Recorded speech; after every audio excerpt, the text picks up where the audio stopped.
लोग कहते हैं संगठन में बहुत शक्ति होती है और सत्य कहते हैं। अब देखिए, एक उंगली और एक मुट्ठी के बल में कितना अंतर है हम सभी जानते हैं, किंतु एक उंगली आपको उचित मार्ग दिखा सकती है, मुट्ठी मार्ग अवरुद्ध कर सकती है।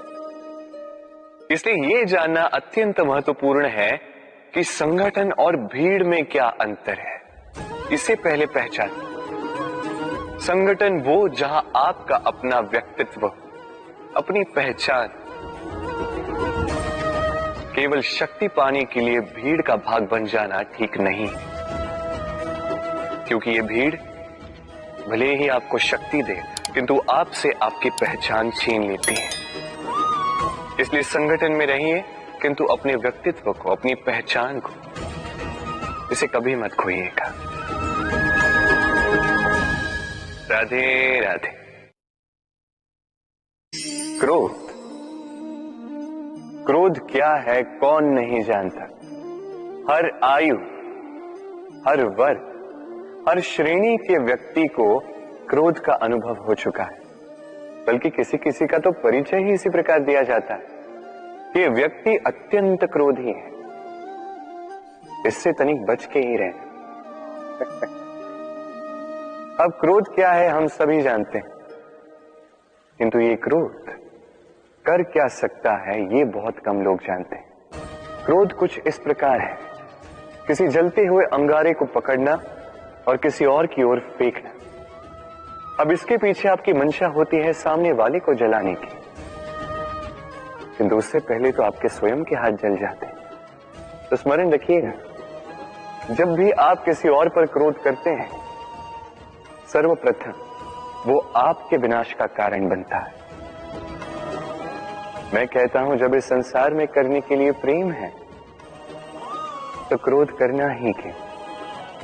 प्रेम कीजिए, यही प्रेम सब में बांटिए और इसी प्रेम के साथ कहें राधे राधे। भय, ये भय सदैव मनुष्य के साथ ही रहता है। कुछ खो देने का भय, जो पा लिया उसे खो देने का भय, अब जिसके हम निकट हैं उसके दूर चले जाने का भय, जो हमारा है हमसे छिन जाने का भय। अब मनुष्य सारा जीवन व्यतीत कर देता है इस भय की छाया में। किंतु क्या कभी आपने ये सोचा है कि ये भय हमें क्यों लगता है? ये भय हमें इसलिए लगता है क्योंकि हम उस व्यक्ति, उस भाव, उस वस्तु को स्वयं से समेट कर रखते हैं। हम स्वयं उसे इतनी शक्ति दे देते हैं कि वो जब चाहे तब हमें छोड़कर जा सकता है, हमें कष्ट पहुंचा सकता है। किंतु यदि हम उस भाव, उस व्यक्ति, उस वस्तु से निर्लिप्त रहें, उसके आकर्षण से हम मुक्त हो जाएं, तो ना ही वो हमें छोड़कर जा सकता है, ना ही हमें कष्ट पहुंचा सकता है। इसलिए स्वतंत्र रहिएगा और सबको स्वतंत्र रखिएगा, प्रेम को भी। राधे राधे। अस्तो मां सद्गमय, तमसो मां ज्योतिर्गमय, मृत्युर्मामृतम गमय। कभी आपने सोचा है, काला रंग ना होता तो क्या श्वेत रंग आपको भाता? रात्रि का अंधकार ना होता तो सूर्य प्रकाश का अर्थ हमें समझ आता? ये थकान ना होती तो क्या विश्राम का अर्थ हम समझ पाते? ये भूख ना होती तो क्या इन स्वादिष्ट व्यंजनों का अर्थ हम समझ पाते? क्या इन सब का आनंद हम ले पाते? स्मरण रखिएगा, इस संसार में कोई भी भाव या वस्तु बुरी नहीं। यदि आप मानते हैं कि बुरी है तो किसी कारण से ये बुराई आवश्यक है, अन्यथा ईश्वर इसे हमारे संसार में रखते ही। इस बुराई का उद्देश्य है हमें अच्छाई का आभास करवाना, ताकि हम अच्छाई में अपना लक्ष्य साध सकें। इसलिए बुरों से कभी घृणा मत कीजिएगा। ये तो केवल भलाई की आवश्यकता के जनक है, उन्हें भले में परिवर्तित कीजिए। असत्य से सत्य की ओर ले जाए, अंधकार से प्रकाश की ओर ले जाए, मृत्यु से अमरत्व की ओर ले जाए, किंतु प्रेम के पथ से। राधे राधे। अक्सर हमारे पास एक बहाना होता है, एक खींच होती है कि संसार में हम करें तो क्या करें, जो हम करना चाहते हैं वो पहले ही कोई कर चुका है, हमारे पास तो कुछ करने के लिए ही नहीं है। यदि आपको उदाहरण दूं तो इन पूजा की थालियों को देखिए, पहले से ही सब कुछ सज्ज करके रख दिया गया है। अब ऐसे में हम सोचते हैं कि करना क्या शेष है, सब कुछ तो पहले ही हो चुका है। अब यहाँ पे समस्या कर्तव्य में नहीं, यहाँ समस्या हमारी सोच में। हम ये सोचने में समय व्यतीत करते हैं कि क्या हो चुका है। हमें ये सोचना चाहिए कि क्या करना अब भी शेष है जिसमें हम अपना योगदान दे सकते हैं।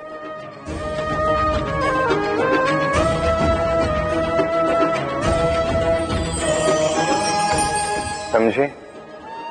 संसार में ऐसा कोई कार्य नहीं जो पूरा हो। आप सदैव उसे आगे बढ़ाने के लिए प्रयास कर सकते हैं। आप उस कार्य को और श्रेष्ठ बना सकते हैं। बस आवश्यकता है तो सकारात्मकता की। राधे राधे।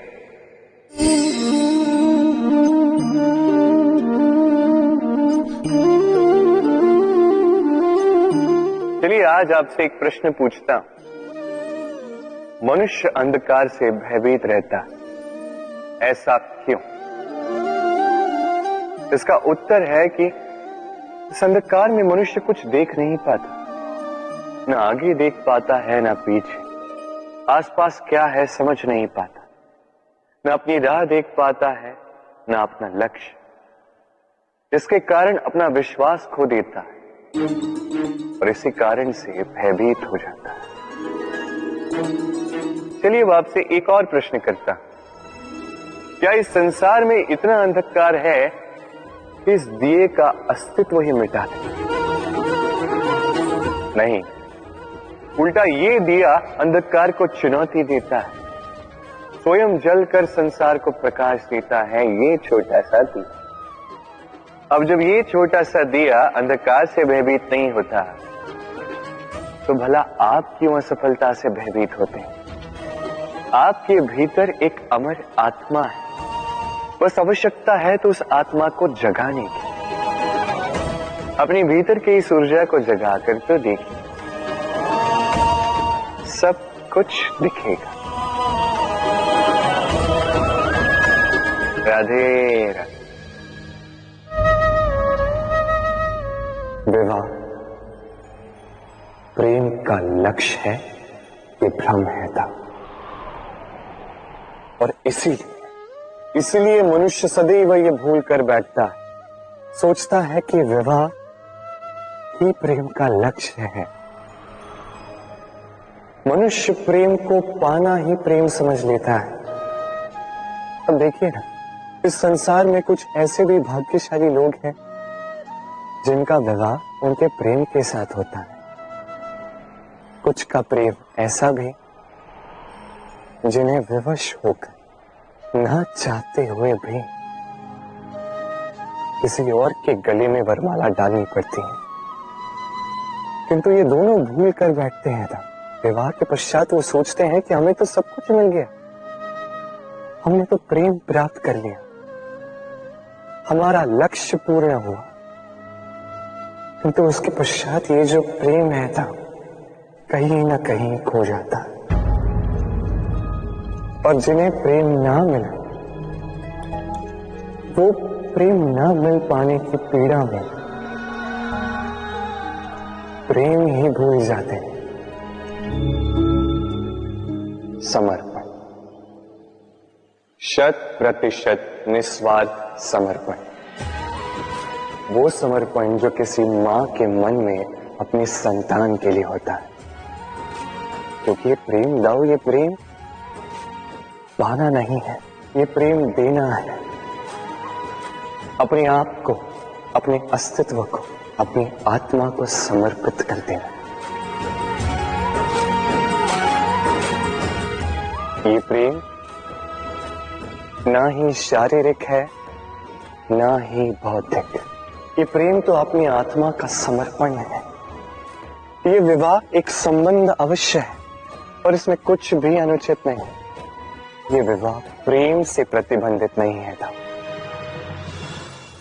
ये प्रेम कहीं ऊंचा है। अब यदि मैं आपको उदाहरण दूं, तो क्या राधा के विवाह के पश्चात मैं उसके सुख की कामना करना छोड़ दूं? कैसे मैं प्रयास न करूं कि राधा जीवन में सदा सदा के लिए सुखी रहे? क्या मेरे मन में राधा के लिए प्रेम कम हुआ? कृष्ण का राधा के प्रति प्रेम कृष्ण में समाहित है ना? दाऊ, ये प्रेम पाप तब बन जाएगा जब इस प्रेम के बदले हम कुछ चाहेंगे। किंतु यदि ये प्रेम समर्पित हो तो ना ही ये अनीति है, ना ही ये पाप है। पर सेतु बांधने की कथा के विषय में तो आपने सुना ही होगा।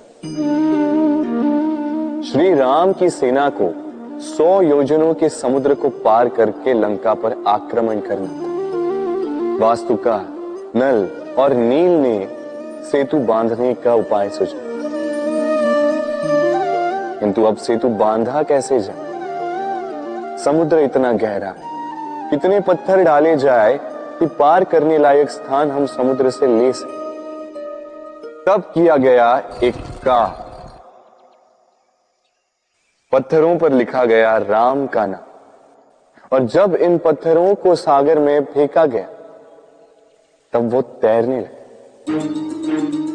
अब कोई कहेगा ये राम के नाम की महिमा, कोई कहेगा ये नारायण का कोई चमत्कार, किंतु नहीं, ये राम का वो गुण, उनके व्यक्तित्व की वो महानता है जिसने उनका प्रतिनिधित्व किया कि पत्थर भी इस सागर में तैरने लगे।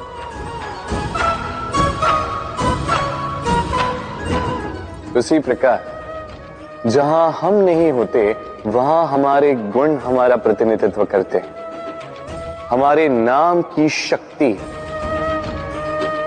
हम स्वयं बनाते हैं, अपने कर्मों से, अपने गुणों से। अब चयन आपका है। आपके नाम के सहारे कोई विपदा से बाहर निकल आता है या आपके अपयश के दुष्कर्मों से कोई डूब जाता है। अच्छे से चयन कीजिए। राधे राधे। कभी किसी पंछी को देखा है? जब उसे अंडे देने होते हैं तो वो सर्वप्रथम एक स्थान खोजता है, एक स्थान जो वर्षा, धूप, शत्रुओं से सुरक्षित हो। फिर वो अपना घोंसला बनाता है, फिर अंडे देता है, और फिर जब उन अंडों से नन्ही संतानें निकल आती हैं तो उन्हें भोजन देता है, उनकी सुरक्षा करता है। परंतु जब उनके पंख निकल आए तो ना उन्हें भोजन देती है, ना ही उन्हें घोंसला बनाना सिखाती। उड़ने की कला सिखाती है बस। फिर वो नन्ही संतानें उड़ने की कला सीखकर स्वयं अपना भोजन लाना सीख जाती है, स्वयं घोंसला बनाना सीख जाती है। और हम मनुष्य क्या करते हैं? संतान के बड़े होने के पश्चात भी उनकी चिंता में सूखते हैं, प्रयास करते हैं कि उनके लिए घर बना सके। अपनी संतान को और भी शक्तिशाली बनाने के स्थान पर पंगु कर जाते हैं।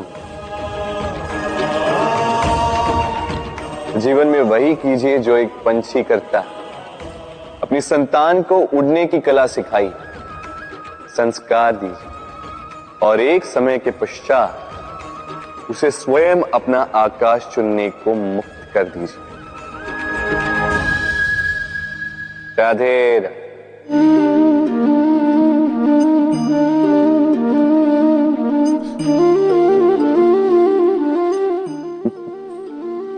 आप सोच रहे होंगे कि मैं इतनी एकाग्रता के साथ इस चींटी को क्यों देख रहा हूं।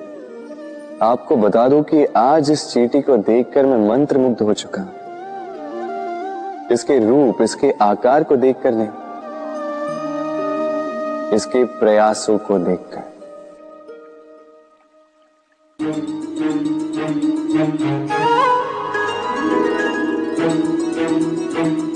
आप जानते हैं, अनगिनत प्रयासों के पश्चात चींटी अपना एक छोटा सा घर बना पाती है, जो अन्य जंतुओं के लिए सरल सी बात है। वो चींटी के लिए उसके जीवन की सबसे बड़ी घटना, सबसे बड़ी सफलता है। भविष्य में चींटी रहे न रहे, इनके बनाए हुए घर वर्षों पश्चात तक टिके रहते हैं।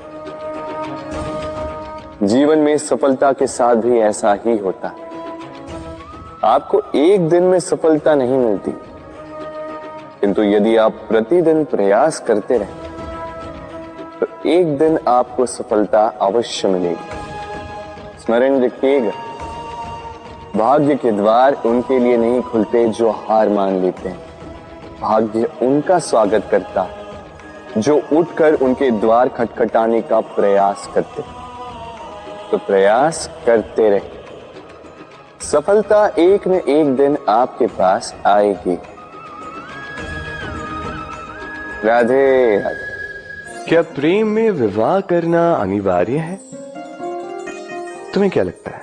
बात बुराई की नहीं है राधा, बात है बंधन और जुड़ाव की। राधा, विवाह एक ऐसा पवित्र बंधन है जो दो लोगों को एक जीवन के लिए बांध के रखता है। किंतु प्रेम एक ऐसी भावना है राधा, जो दो प्रेमियों को अनंत काल तक जोड़कर रखती है। विवाह में कोई बुराई नहीं है राधा, किंतु क्या इसे प्रेम के अनंत बंधन का अंग बनाना उचित होगा? जो प्रेम अलौकिक है राधा, उसे सांसारिक बंधन में क्यों बांधना? हमें देखो, इस क्षण को देखो, अभी भी हम साथ में ही है ना।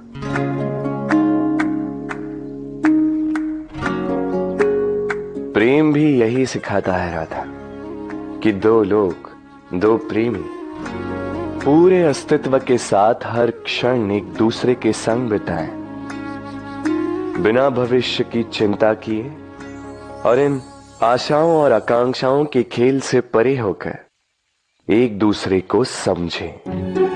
ये तो समय ही बताएगा ना राधा कि हम एक दूसरे के विकार, गुण, अवगुण जानते हैं या अब भी कुछ जानना शेष है।